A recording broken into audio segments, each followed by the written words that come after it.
Ready ready start. आदरणीय महोदय, मैं आपका ध्यान विधानसभा के कार्यकलापों के बारे में आकर्षित करना चाहता हूं।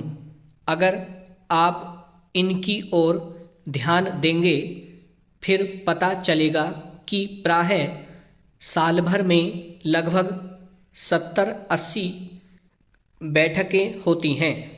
अधिक न होने के लिए दो कारण दिए जाते हैं। इस संबंध में प्रथम दृष्टिकोण तो यह है कि उनके पास कार्य नहीं है, और दूसरा दृष्टिकोण यह हो सकता है कि अधिक बैठकों से खर्च ज़्यादा बढ़ता है। एक बात यह भी है कि जब तक बैठकें होती हैं तब तक अन्य कार्यालयों में नहीं हो पाता, जिसका प्रभाव पूरे तंत्र पर अवश्य पड़ता है।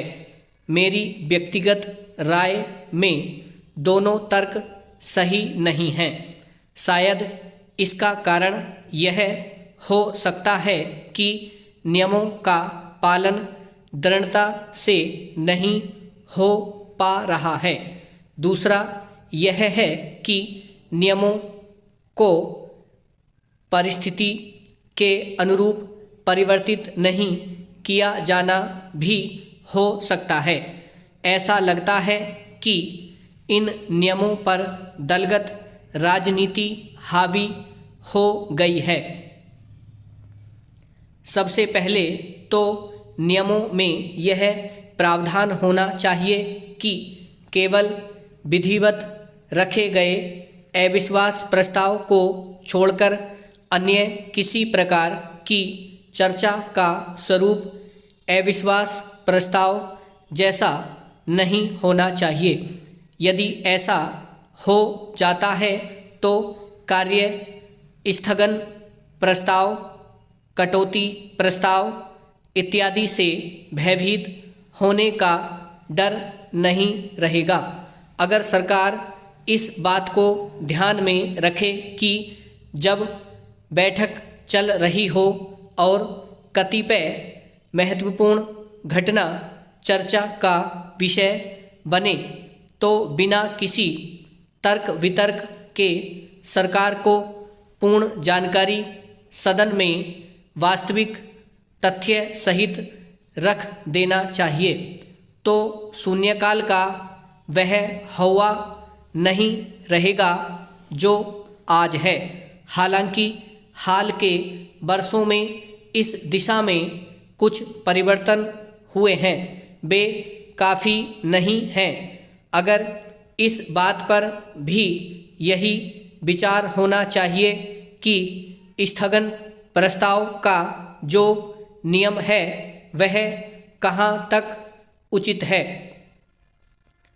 अध्यक्ष महोदय चाहें तो इसके स्थान पर प्रतिदिन अंतिम 2 घंटे ऐसी चर्चा के लिए रख सकते हैं जो माननीय सदस्य चाहते हैं।